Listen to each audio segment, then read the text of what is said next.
नमस्कार मित्रों, बहुत बहुत स्वागत है आपका अपने चैनल सरस्वती ट्यूटोरियल्स में। और जैसा कि हम लोग देख रहे हैं कि हमारा टॉपिक चल रहा था विमीय विश्लेषण, डायमेंशनल एनालिसिस। और इसमें हमने कल ये समझा था कि डायमेंशंस क्या होती हैं, विमाएँ क्या होती हैं और डायमेंशनल फार्मूला क्या होता है। मैं आपको आपके टॉपिक से लिंक करा देता हूं और फिर मैं आगे की बात करता हूं। जैसा कि कल हमने आपसे कहा था कि कुछ डायमेंशंस हमारे लिए बहुत ही इंपॉर्टेंट हैं, तो यहाँ पर डायमेंशंस क्या है और डायमेंशनल फार्मूला क्या है, इसको आपको थोड़ा सा ध्यान से समझना पड़ेगा। जैसा कि आप डेफिनेशन में देख पा रहे हैं, dimensions of a physical quantity are the powers of exponents to which the base quantities, base का मतलब यहाँ पर फंडामेंटल क्वांटिटीज से है, are raised to represent that quantity. अर्थात किसी भौतिक राशि की विमाएं वे घातें होती हैं, यानी कि विमा का मतलब घातों की संख्या से है, जिन्हें उस मात्रक को व्यक्त करने के लिए मूल मात्रकों पर चढ़ाया जाता है। तो जैसे आप यहां पर देख रहे हैं, हमारे पास फिजिकल क्वांटिटी है एरिया, और एरिया के लिए यहां पर हम देख रहे हैं डायमेंशनल फार्मूला। डायमेंशनल फार्मूला अर्थात विमीय सूत्र, जो कि है L2। और अभी आपसे ये पूछा जाए कि इसके पास कितनी विमाएं हैं, तो यहां पर आप देख रहे हैं घात है 2, यानी कि एक्सपोनेंट यहां पर 2 है, इसलिए हम कहेंगे कि इसके पास 2 डायमेंशंस हैं। ये 2 आयामों में कार्य कर सकती है, एक लेंथ और दूसरा ब्रेथ। ऐसे ही आयतन में देखें तो यहां पर पावर है 3, तो यहां पर आयामों की संख्या भी 3 है, डायमेंशंस के नंबर 3 है। और यहां पर ये जो लिखा हुआ है, इसे हम कहेंगे इसका विमीय सूत्र अर्थात डायमेंशनल फार्मूला। ऐसे ही हम देख सकते हैं फोर्स। तो फोर्स में आप देख रहे हैं MLT-2, तो M की एक पावर यानी कि एक डायमेंशन, L एक बार आया है और T 2 बार आया है, तो इसके पास 4 आयाम हैं, एक द्रव्यमान का, एक लेंथ का, 2 टाइम के। ओके, तो टोटल डायमेंशंस कितनी हो गई? 4। और इसका डायमेंशनल फार्मूला क्या हो गया? MLT-2। तो जो यहां पर आपको दिख रहा है, ये इसका डायमेंशनल फार्मूला है। और जब आप इनकी पावर्स को कैलकुलेट कर लेते हैं, तो आपको मिलता है कि वो फिजिकल क्वांटिटी कितने डायमेंशंस पर काम करती है। जैसे मैंने यहां पर देखा पावर, तो पावर में आप देख रहे हैं हमारे पास मास है, हमारे पास लेंथ है, हमारे पास टाइम है। तो इसका डायमेंशनल फार्मूला यानी विमीय सूत्र आता है ML2T-2। लेकिन यहां पर अगर हम बात करें कि इसके पास कितनी विमाएं हैं, ये कितने डायरेक्शंस में, कितने फेज में काम कर सकता है, तो देखिए 1 and 2 3 and 3 6। तो इसके पास 1 मास का डायमेंशन, 2 लेंथ के डायमेंशन और 3 टाइम के डायमेंशन है। इसलिए इसके पास टोटल डायमेंशन है 6 और इसका डायमेंशनल फार्मूला है ML2T-3। तो चलिए देखते हैं कुछ अदर फिजिकल क्वांटिटीज की डायमेंशनल फार्मूला को, इस क्रम को आगे बढ़ाते हुए। हम यहां पर अलग अलग फिजिकल क्वांटिटीज लेंगे और उनके डायमेंशनल फार्मूले आपको यहां पर समझाएंगे। हम थोड़ा सा फिजिकल क्वांटिटी को भी रिलेट करेंगे कि ये क्या होती है, तो आपको थोड़ा सा ध्यान से देखना है। जैसे कि हमने यहां पर एक फिजिकल क्वांटिटी ली है बल आघूर्ण, टॉर्क। तो क्या होता है बल आघूर्ण? देखिए, मोशन हम अगर देखें तो उसमें एक स्पेशल मोशन होता है, वो रोटेशनल मोशन। जैसे कि आप देख रहे हैं कि ये हमारे पास एक पेन है और मैंने इसको यहां पर पिन कर दिया और ये इस तरह से इसको हमने घुमा दिया। तो ऐसी कंडीशन में ये जो मोशन है, इसको क्या कहेंगे हम? Rotational motion. जैसे कि आपने देखा होगा श्री कृष्ण भगवान के हाथ में चक्र क्या करता है? रोटेशन करता है। तो ये है रोटेशनल मोशन। तो ये जो क्वांटिटी हमने उठाई है, ये रोटेशनल डायनामिक्स से उठाई है। तो रोटेशनल डायनामिक्स में जितनी भी क्वांटिटीज होती हैं सबके आगे आघूर्ण लग जाता है। ठीक है, सबके आगे क्या लग जाएगा? आघूर्ण, यानी कि मूवमेंट। अब ये जो बल आघूर्ण है ये बहुत ही सिंपल है। आप इसे ऐसे समझ सकते हैं कि जैसे कि ये हमारे पास एक प्लेन है और इसमें यहां से मैंने एक रॉड इंसर्ट करा दी है और मैंने जो है इस बॉडी को यहां पर ऐसे हिट किया, यहां से ऐसे फोर्स दिया। तो जब हम इसे यहां से ऐसे फोर्स देंगे तो इस कंडीशन में ये बॉडी रोटेट होना स्टार्ट हो जाएगी। लेकिन आप देखेंगे कि ये आपका एक्सिस है और इस एक्सिस से इस लोकेशन पर जहां पर आपने फोर्स दिया है कुछ डिस्टेंस है। अब आप देखते हैं कि अगर आप डिस्टेंस को चेंज कर देते हैं तो ऐसी कंडीशन में हमारा फोर्स से जो रोटेशन मिलता है वो चेंज हो जाता है। तो यहां पर जब हम फोर्स और ये डिस्टेंस परपेंडिकुलर होनी चाहिए, तो ऐसी कंडीशन में जब हम इन दोनों का मल्टीप्लाई कराते हैं तो हमें मिलता है टॉर्क। तो टॉर्क इज इक्वल टू क्या मिला गया हमें? F into R. अब इसका डायमेंशनल फार्मूला निकालना बहुत ही ज्यादा आसान है आपके लिए। आप देख सकते हैं फोर्स का डायमेंशनल फार्मूला MLT-1 आपके सामने चार्ट में बना हुआ है, MLT-2, और साथ में हमें देखना है डिस्टेंस, और डिस्टेंस का होता है L। तो यहां पे आपको मिल गया ML2T-2। तो आप देख पा रहे हैं हमारा जो टॉर्क है, टॉर्क का डायमेंशनल फार्मूला हमें मिल गया है ML2T-2। तो आपको ध्यान में रखना है कुछ छोटी छोटी बातें यहां पर कि आपको जब ये फार्मूले याद रहेंगे तो इन फार्मूलों को बनाना आपके लिए काफी आसान रहेगा। चलिए एक बात यहां पर और समझते हैं। बहुत सारी फिजिकल क्वांटिटीज ऐसी होती हैं जिनके डायमेंशंस एक जैसे होते हैं। ठीक है, जैसे कि आप यहां पर देख रहे हैं हमारा टॉर्क, और टॉर्क का हमारा डायमेंशनल फार्मूला हमें मिल रहा है ML2T-2। और यहां पर आप देख रहे हैं वर्क का डायमेंशनल फार्मूला भी है ML2T-2। तो ऐसी कंडीशन में हमारा जो टॉर्क है और हमारा जो वर्क है, इन दोनों का डायमेंशनल फार्मूला सेम हो जाता है। अगर मैं बात करूं वर्क, तो वर्क करने से बनती है एनर्जी, फिर वो चाहे पोटेंशियल एनर्जी हो, चाहे आपकी काइनेटिक एनर्जी हो, चाहे आपका किसी भी टाइप का एनर्जी हो। जब भी आप एनर्जी की बात करेंगे तो एनर्जी का डायमेंशन भी वर्क के डायमेंशन जैसा ही होगा। तो इसका मीनिंग यहां पर यह निकलता है कि torque energy, potential energy, kinetic energy, heat यानी कि ऊष्मा, वर्क एंड सो ऑन, इन सभी के डायमेंशनल फार्मूला ML2T-2 ही रहेंगे।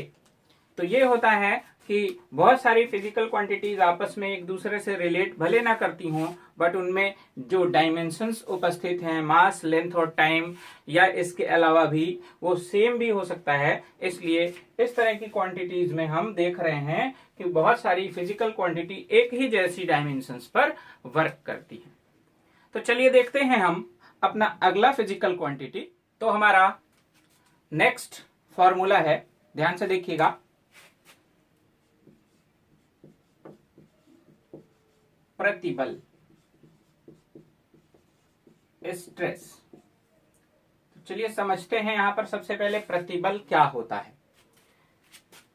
मान लीजिए कि आपके पास एक ये रिजिड एंड है। रिजिड एंड का मतलब यहां पर दृढ़ आधार से है, जो स्वयं इतना ज्यादा स्टेबल है कि आप इसकी लोकेशन को किसी भी फोर्स से चेंज नहीं कर सकते।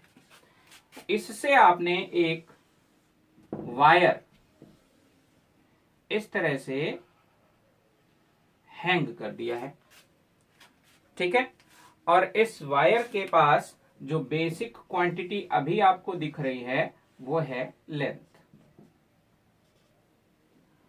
अब हम बात करते हैं, जैसे ही हम इसके इस क्रॉस सेक्शनल एरिया को पकड़कर इस तरह से नीचे की ओर खींचते हैं, एक फोर्स अप्लाई करते हैं, इस पर एक फोर्स लगाते हैं, तो जब हम इस पर एक फोर्स अप्लाई करते हैं तो हमारा ये सिस्टम जो है इसकी लेंथ धीरे से बढ़ जाती है।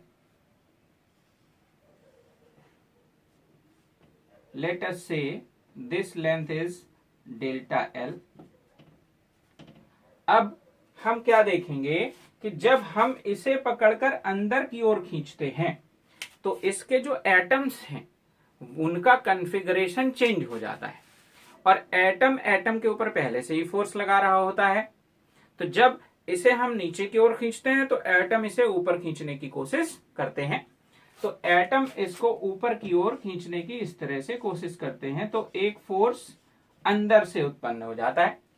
तो ये जो फोर्स है ये एक्सटर्नल है, और ये जो फोर्स आप देख रहे हैं इसके अंदर आ रहा है ये इंटरनल फोर्स है, और इस फोर्स को हम बोलते हैं रीस्टोरिंग फोर्स।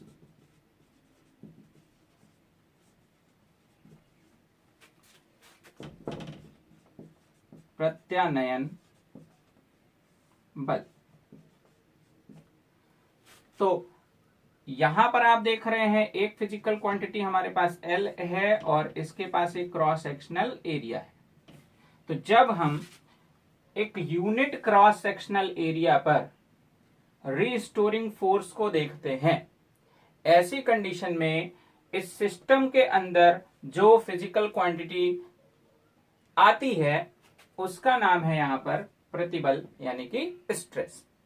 फिर से देख लीजिए, आपके पास ए एरिया था और इस पर एफ आर रीस्टोरिंग फोर्स आता है। जब आप इसे यूनिट कर देते हैं तो आपका फोर्स हो जाता है एफ आर अपान ए। तो यहां पर आप देख रहे हैं force per unit area, force per unit area, इसी क्वांटिटी का नाम हमने रख रखा है प्रतिबल। तो प्रतिबल का जो फॉर्मूला है वो क्या है, F अपॉन ए, यानी कि फोर्स अपॉन एरिया। और अब आप इसका डायमेंशनल फॉर्मूला निकालना चाहते हैं तो बहुत आसान है। देखिए, फोर्स का डायमेंशन ये रहा हमारे पास m l t minus 2 upon area का डायमेंशन हमारे पास है L2, और इसको हम सॉल्व करेंगे तो देखिए हमारे पास यहां पर आ रहा है फॉर्मूला, ये L2 ऊपर जाएगा -2 हो जाएगा और 1 यहां पर हमारे पास पहले से है, तो हमें मिल जाएगा m l -1 t -2। ठीक है, तो आप देख पा रहे हैं जो हमारा स्ट्रेस है, स्ट्रेस का ये फॉर्मूला आता है, और इस फॉर्मूले के लिए हमने इसी चार्ट का यूज किया है। ये आपको बहुत ध्यान से याद रखना है, इसी की सहायता से हम डिफरेंट डायमेंशंस यहाँ पर फाइंड आउट कर सकते हैं। तो ये हमारा प्रतिबल यानी कि स्ट्रेस का डायमेंशनल फॉर्मूला है। अब मैं बात करता हूं प्रेशर की।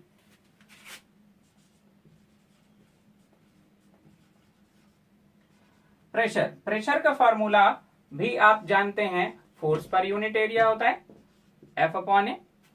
तो यहां पर भी आप देख रहे हैं सेम फॉर्मूला है, इसलिए हमारा जो डायमेंशनल फॉर्मूला है वो भी सेम हो जाएगा। तो हमारे पास जो प्रेशर है, हमारे पास जो स्ट्रेस है, और ऐसी बहुत सारी क्वांटिटीज हैं जिनके डायमेंशनल फॉर्मूले सेम हो सकते हैं। अब यहां पर एक चीज आप और देख रहे हैं कि आपका जो वायर है उसका शेप बिगड़ जा रहा है, शेप चेंज हो रहा है। तो शेप चेंज होने की वजह से यहां पर एक और फिजिकल क्वांटिटी जनरेट होती है जिसका नाम होता है स्ट्रेन, जिसका नाम होता है स्ट्रेन। तो क्या होती है स्ट्रेन, ध्यान से देखिएगा और समझिएगा।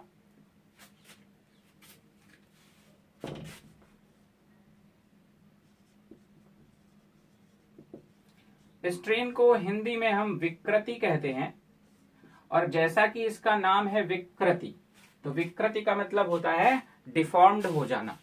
तो देखिए, हमारे वायर का सबसे पहले एक कॉन्फ़िगरेशन था, उसमें हमारे मॉलिक्यूल्स जो इस वायर में है वो एक दूसरे से लिंक्ड थे और उनका अपना एक कॉन्फ़िगरेशन था। जब हमने ये फोर्स लगाया तो उनका कॉन्फ़िगरेशन चेंज हो गया, यानी कि डिफॉर्म्ड हो गया। पहले उनके पास एक फॉर्मेशन पहले से ही था और आपने फोर्स लगा के उसको डिफॉर्म्ड कर दिया है, यानी कि विकृत कर दिया है। अब बात आती है कि कितना विकृत कर दिया है। इसे समझने के लिए हम इस क्वांटिटी को जनरेट करते हैं।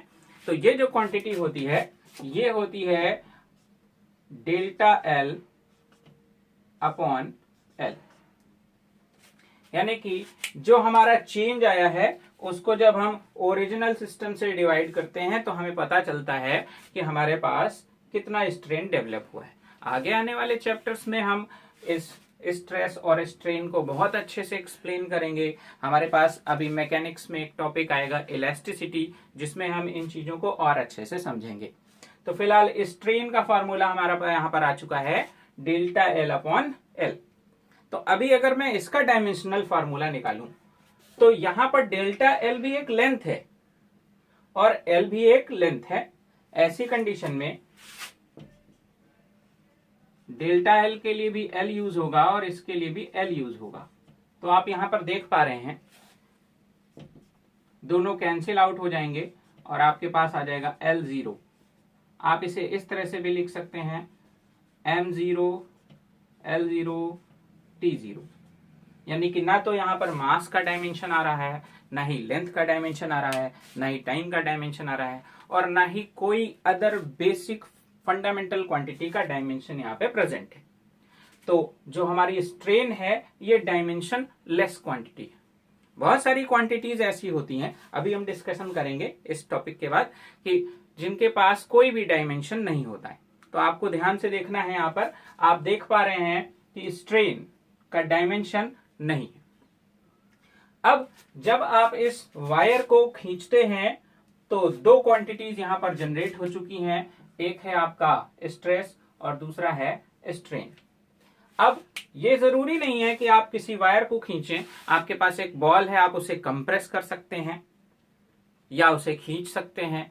तो जहां भी डिफॉर्मेशन पैदा होता है वहां पर दो फिजिकल क्वांटिटीज जरूर आती। एक साइंटिस्ट हुए मिस्टर यंग ने इन दोनों फिजिकल क्वांटिटीज का एक रेशियो बनाया और उस रेशियो को कहा इलास्टिक कांस्टेंट, प्रत्यास्थता गुणांक। तो यहां पर अगर मैं बात करूं प्रत्यास्थता गुणांक की तो आप देख सकते हैं, थोड़ा सा ध्यान से फोकस करके देखिएगा।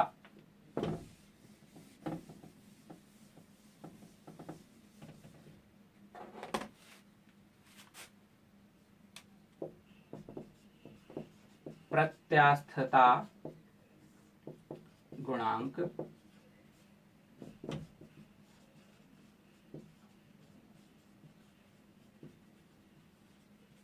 इलास्टिक कांस्टेंट, ये होता है स्ट्रेस अपॉन स्ट्रेन। तो स्ट्रेस का dimension M L -1 T -2 upon strain m0 l0 t0, यानी कि m l -1 t -2 पर कोई भी प्रभाव नहीं पड़ा है। इसका dimensional formula as it is आ रहा है। तो अभी आप यहां पर देख पा रहे हैं कि जो आपका स्ट्रेस का डायमेंशन है वही आपका इलास्टिक कांस्टेंट का डायमेंशन है। जब हम इलास्टिसिटी चैप्टर पढ़ेंगे तो हम इसको अच्छे से एक्सप्लेन करेंगे। आप वहां पर पाएंगे कि ये इलास्टिक कांस्टेंट कई टाइप के होते हैं। तो जितने भी टाइप के आपके इलास्टिक कांस्टेंट हैं उन सभी का डायमेंशनल फार्मूला, प्रेशर का डायमेंशनल फार्मूला, स्ट्रेस का डायमेंशनल फार्मूला सब सेम होते हैं। बट यहाँ पर जो स्ट्रेन है यानी कि विकृति, इसका डायमेंशनल फार्मूला क्या है L0, या हम कह सकते थे M0 L0 T0। इसके पास किसी भी टाइप का कोई डायमेंशन नहीं है। चलिए हम बात करते हैं अगली फिजिकल क्वांटिटी के बारे में। आइए बात करते हैं कुछ ऐसी फिजिकल क्वांटिटीज के बारे में जो डायमेंशन लेस होती हैं, यानी कि जिनके पास किसी भी टाइप का कोई डायमेंशन नहीं होता है। जैसा कि अभी आपने देखा था, हमने एक फिजिकल क्वांटिटी लिखी थी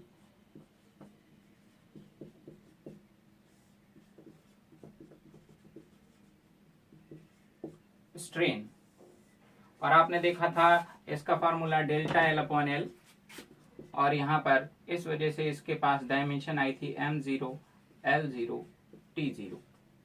ऐसी हमारे पास बहुत सारी फिजिकल क्वांटिटीज हैं जिसकी डायमेंशंस m0, l0, t0 होती हैं। जैसे कि मैं आपको बात कराता हूं, यहां पर आप लोगों ने एक फॉर्मूला पढ़ा था,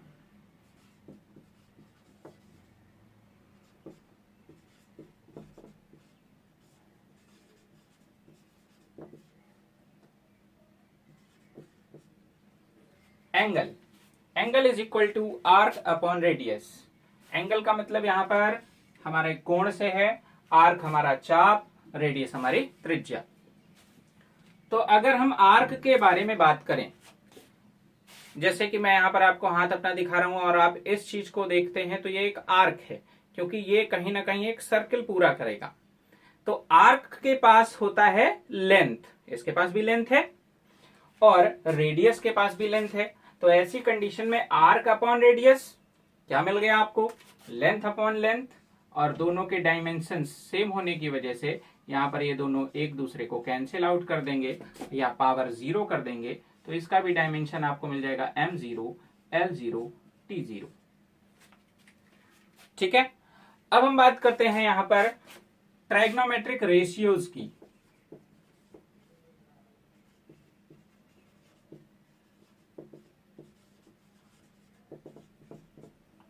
ट्राइग्नोमेट्रिक रेशियोज में आपने देखा था sine theta, cos theta, tan theta, sec theta, cosec theta और कॉट थीटा।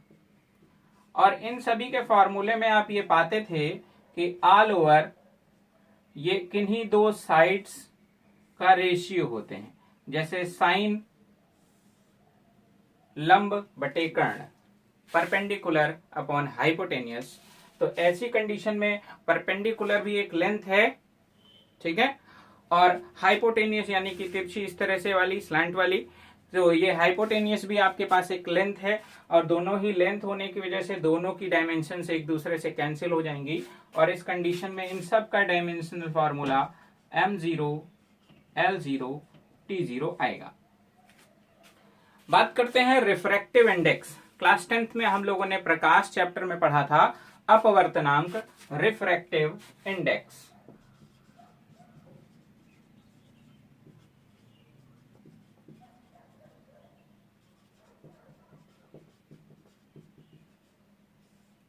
तो जब हम अपवर्तनांक की बात करते हैं, इसे हम म्यू से रिप्रेजेंट करते हैं, और स्नेल्स लॉ में हमने इसका फॉर्मूला पढ़ा था sine I upon sine are.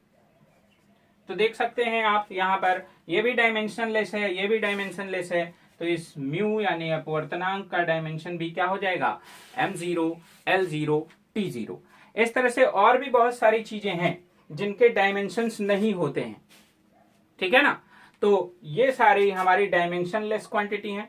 और जैसे हम बात करें नंबर्स की, तो जितने भी आपके नेचुरल नंबर हैं, होल नंबर हैं, या रियल नंबर्स हैं, या नॉन रियल नंबर्स हैं, और सब के सब डायमेंशनलेस हैं। कुछ कांस्टेंट्स ऐसे होते हैं जो डायमेंशनलेस होते हैं, जैसे कि आपको पता है पाई, तो पाई भी हमारा डायमेंशनलेस है। चाहे हमारे पास फ्रैक्शनल नंबर हो 1/2, 3/2, 1/5, -5/6, तो ये सारे नंबर्स हमारे ऐसे हैं जो डायमेंशनलेस हैं। तो डायमेंशनलेस क्वांटिटीज में जो डायमेंशन हम यूज करते हैं उसको आपको ध्यान में रखना है। हम यूज करेंगे m0, l0, t0।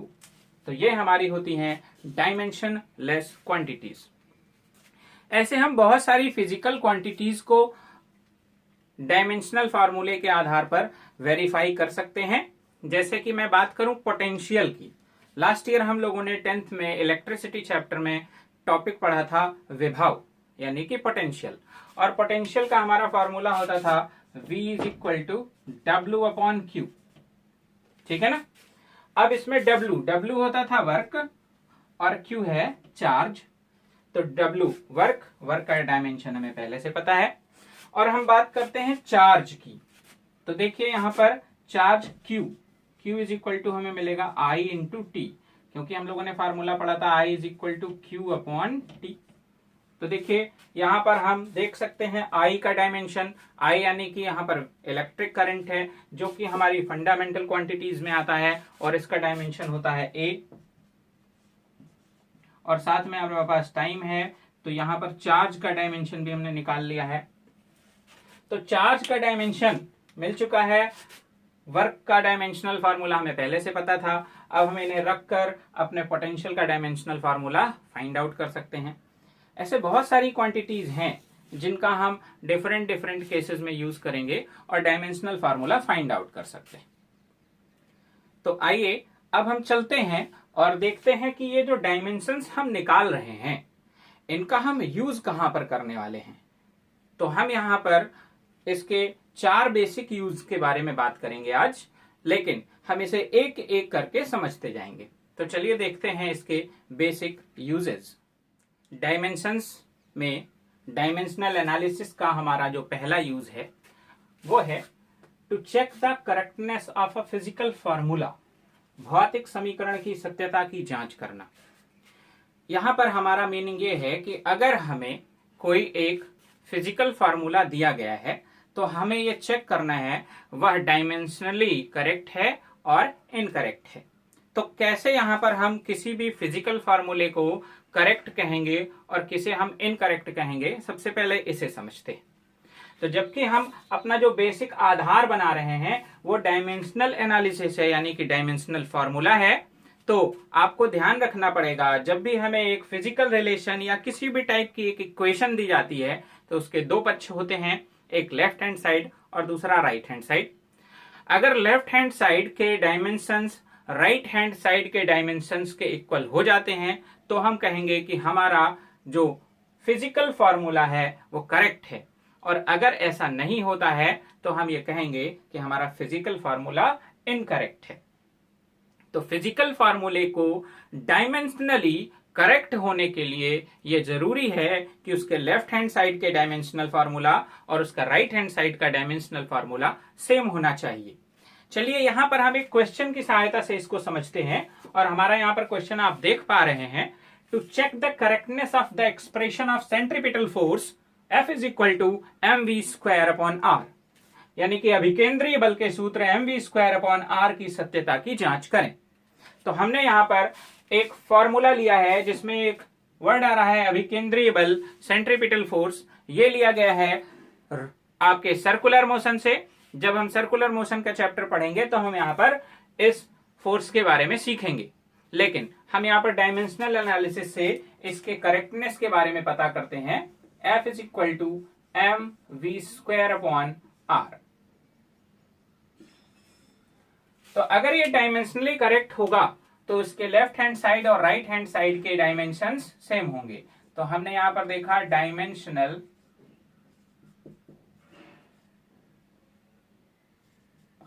Dimensions of left hand side. तो लेफ्ट हैंड साइड में हमें मिल रहा है F, और F का डायमेंशन फॉर्मूला हमको मिलता है MLT-2। तो सभी को पता है ये फार्मूला MLT-2, ये फोर्स का डायमेंशनल फार्मूला है। तो लेफ्ट हैंड साइड की डायमेंशंस हमें पता चल जाती हैं। हम बात करते हैं dimensions of right hand side. तो राइट हैंड साइड में हमारे पास mv स्क्वायर अपॉन आर है, जहां पर m मास है, v उस पार्टिकल का वेलोसिटी है जो सर्कुलर मोशन कर रहा है, और r उस सर्कुलर पाथ का रेडियस है जिस पर वो सर्कुलर मोशन हो रहा है। तो यहां पर देखिए m मास है, मास का dimensional formula m, v velocity है, वेलोसिटी का LT-1, और यहां पर आप देख पा रहे हैं इसका स्क्वायर लगा हुआ है, तो हम यहां भी पावर 2 करेंगे और नीचे आ जाते हैं r रेडियस, रेडियस एक टाइप की लेंथ है। देखते हैं सॉल्यूशन इसका m, ये पावर इस पर भी आएगी और इस पर भी आएगी, तो आपको मिलेगा L2T-2, और अपॉन में आप देख पा रहे हैं आपके पास है L, यहां से एक L इससे कैंसिल आउट हो जाएगा और डायमेंशन एक कम हो जाएगी, तो यहां पर हमें मिल जाएगा MLT-2। तो अभी आप देख सकते हैं कि dimensions of left hand side MLT-2 है, और dimensions of right hand side ये भी MLT-2 है। तो ऐसी कंडीशन में हम ये कह सकते हैं कि ये जो हमारा सेंट्रीपिटल फोर्स का फिजिकल फार्मूला है, फिजिकल रिलेशन है, ये डायमेंशनली करेक्ट है। ठीक है, चलिए देखते हैं एक और क्वेश्चन कि वो डायमेंशनली करेक्ट होता है या नहीं होता है। आइए देखते हैं, ये है हमारा दूसरा question. Check the correctness of physical relation of time period of a simple pendulum t is equal to 2 pi L upon G. सरल लोलक के आवर्तकाल t is equal to 2 pi L upon G का परीक्षण करें। तो सरल लोलक की बात कर देते हैं। जैसे कि आपके यहाँ घड़ी में एक पेंडुलम लगा होता है, तो उस पेंडुलम को भी हम एक सिंपल पेंडुलम कह सकते हैं। और उस पेंडुलम में आप देखते हैं कि उसके पास एक लेंथ होती है। तो यहाँ पर ये जो L है ये उस पेंडुलम की इफेक्टिव लेंथ है, प्रभावी लंबाई है। और G यहाँ पर ग्रेविटेशनल एक्सेलरेशन है, यानी कि गुरुत्वीय त्वरण। तो अगर ये रिलेशन डायमेंशनली करेक्ट होगा तो ऐसी कंडीशन में लेफ्ट हैंड साइड और राइट हैंड साइड दोनों डायमेंशन सेम होनी चाहिए। तो चलिए चेक करते हैं इसे। t is equal to 2 pi L upon G. पिछले क्वेश्चन में हमने आपको बता दिया था कि आपको पेपर में क्वेश्चंस को किस तरह से लिखना है। अभी मैं यहाँ पर इसको थोड़ा सा स्पीडली कर रहा हूं। तो t यहाँ पर क्या है, टाइम पीरियड। टाइम पीरियड का मीनिंग है टाइम, और टाइम का जो डायमेंशन होता है वो होता है आपका t। ये हो गया हमारा लेफ्ट हैंड साइड। चलते हैं अपने राइट हैंड साइड पर। राइट हैंड साइड, तो राइट हैंड साइड में हम देख रहे हैं 2 एक नंबर है, इसका कोई डायमेंशनल फार्मूला नहीं होगा। ठीक है, डायमेंशनलेस क्वांटिटी। पाई एक कांस्टेंट, ये भी एक नंबर है, ये भी डायमेंशनलेस है। L का मतलब लेंथ यहां पर L है। और G ग्रेविटेशनल एक्सेलरेशन, गुरुत्वीय त्वरण। तो त्वरण किसी भी प्रकार से जनरेट क्यों ना हो, है वो एक प्रकार का त्वरण ही। और त्वरण का जो डायमेंशनल फार्मूला होता है वो होता है LT-2, जो कि आपने कल चार्ट में देखा था।